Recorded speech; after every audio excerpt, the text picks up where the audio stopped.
El coronavirus parece afectarnos a todos en las mismas proporciones, pero con el paso del tiempo, la doble crisis sanitaria y económica ha revelado que los fallos sistémicos pasan una elevada cuenta de cobro a las poblaciones y a los países más pobres. Las desigualdades en la distribución de la riqueza, los conflictos, la falta de servicios de salud, la ausencia de industrias productivas y de instituciones políticas quedan en evidencia durante esta pandemia.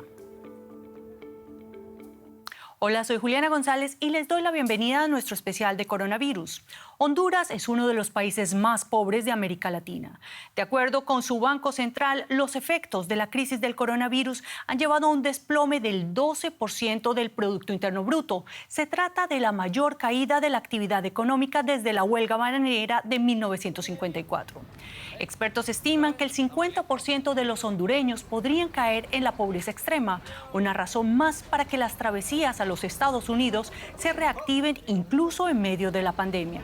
Justamente el pasado 1 de octubre salió la tercera caravana de migrantes hacia la frontera con Guatemala. ¿Y cómo impacta la pandemia de coronavirus a la región de Centroamérica? Para responder a esta pregunta, invitamos a Eric Olson, director de política de la Fundación Internacional de Seattle para Centroamérica. Muchas gracias, señor Olson. Escuchábamos que la pandemia profundiza la desigualdad y pobreza en Honduras y fomentaría la reactivación de las caravanas de migrantes hacia los Estados Unidos. ¿Está afectando la crisis económica a la gente más que la enfermedad en la región?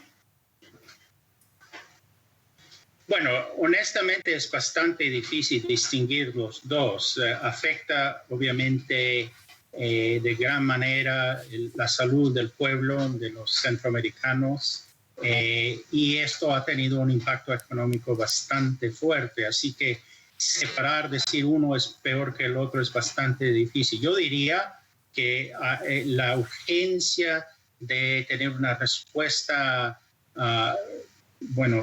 correcta ante el virus es un primer paso para crear una actividad económica positiva, pero todos los análisis dicen que eso va a tomar 1 año, 2 años realmente. Señor Olson, otro de los retos que impone la pandemia en Centroamérica es el del aumento de las tendencias autoritarias en una región con un largo historial de inestabilidad política. ¿Cómo está el panorama actual en la región? Bueno, sí, hay muchos casos en que los gobiernos han aprovechado la necesidad de ser bastante estrictos con la pandemia para tomar acciones que van mucho más allá de una reacción desde la salud pública. O sea, aprovechan la situación para atacar la prensa, para atacar a los que han hecho investigaciones y denunciado la corrupción. Estas son políticas y acciones de los gobiernos que van más allá de lo que fuera necesario para combatir a la COVID.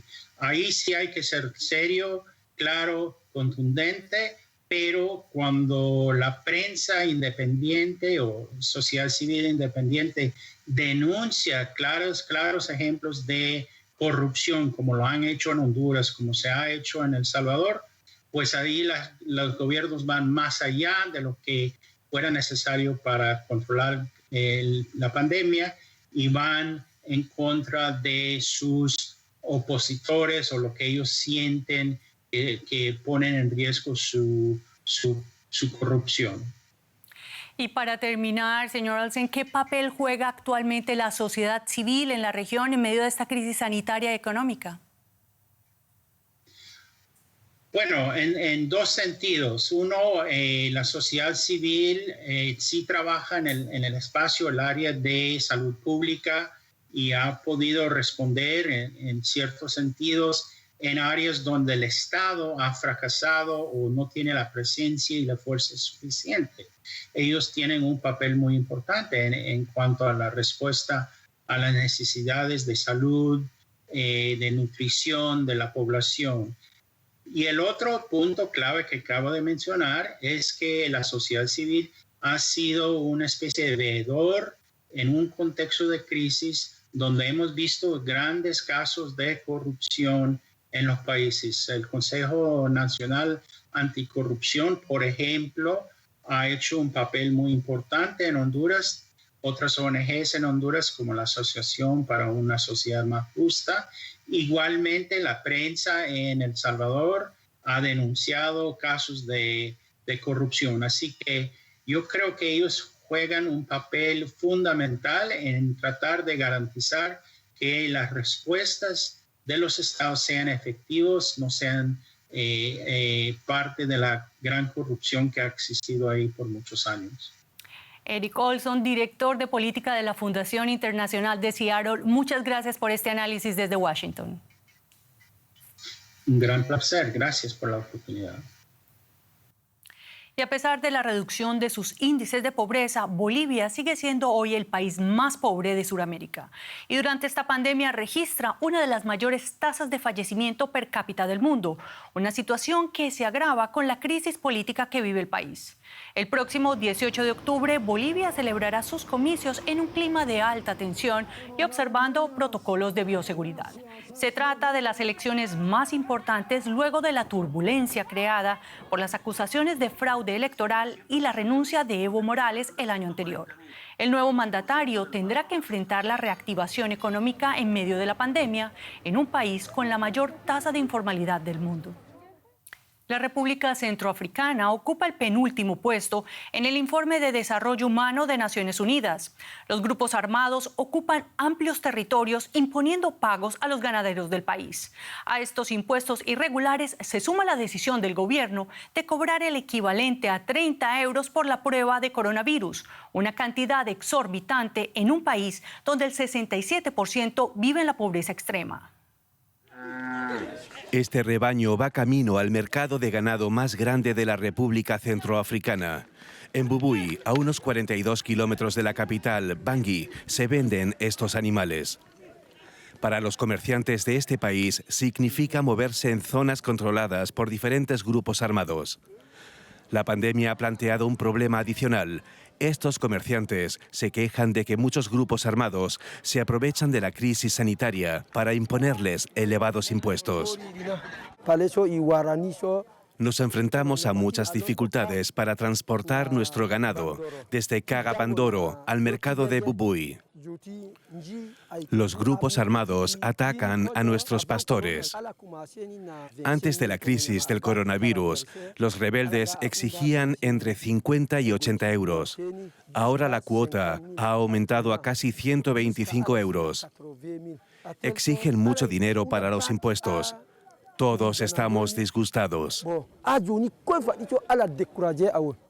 La vida en Bangui apenas ha cambiado para la mayoría. Es casi imposible determinar quién está infectado con el coronavirus. Durante la temporada de lluvias, la gente padece la gripe o la malaria. Es un país pobre. Se estima que en torno al 71% de la población vive por debajo del umbral de la pobreza. Hombres y mujeres luchan cada día por llevar comida a casa, pero el progreso es hasta ahora escaso. Nos reunimos con Rodríguez Poloco, un joven activista, quien critica la gestión de la pandemia por parte de los gobiernos. Estamos en un país donde ya no entendemos nada. Al principio de la pandemia se nos dijo que con todas las donaciones recibidas por el gobierno, la COVID-19 no sería un problema. La prueba era gratuita, por ejemplo. Pero ahora tenemos que pagar casi 30 euros por el test en el Instituto Pasteur de Bangui. ¿Quién puede pagar eso? Es una situación inasumible para los centroafricanos. Además de las repercusiones económicas y de seguridad de la pandemia, hay más de 4.800 casos confirmados en la República Centroafricana. Las medidas decretadas por las autoridades para luchar contra el virus se incumplen en los lugares públicos. Pero la pobreza no es solamente algo que ocurre a los países menos desarrollados. La pandemia y la inequidad también se hacen evidentes en las grandes ciudades de países industrializados. Por ejemplo, en Madrid. Allí los barrios marginales viven con mayor rigor la pandemia del coronavirus. Madrid, una ciudad dividida por fronteras invisibles. Bajo este puente, la policía comprueba los autos que entran y salen de Vallecas. Ante el aumento de los casos de COVID-19, se decretó el confinamiento en el barrio. Los residentes solo pueden salir para ir al trabajo, la escuela o el médico. Esta vecina cree que las medidas no tienen sentido. Muy injusto porque no se sabe exactamente si uno sale, uno entra, no sabe qué camino tiene que coger, es que no lo sé. Vallecas es un barrio humilde. Muchos de sus residentes viven hacinados y así el índice de contagios es uno de los mayores de la ciudad, 6 veces mayor que en los barrios más ricos del norte. Los vallecanos trabajan a menudo en los vecindarios más pudientes, a menudo en tareas de restauración o limpieza. Muchos de ellos critican las medidas. Esto es una vergüenza, no hay derecho. Si yo vivo en Vallecas y me voy a Chamberí a trabajar y me junto con mis compañeros y los clientes que atiendo. Injustísimas, porque nos tienen que restringir a todo Madrid, no solo a Vallecas. Puntos rojos hay en todos sitios. En el sur de la capital muchos se sienten discriminados y abandonados. El Centro de Salud de Vallecas sufrió recortes los últimos años. Una señal en la puerta advierte de que faltan 5 médicos. Son malas noticias en medio de una pandemia.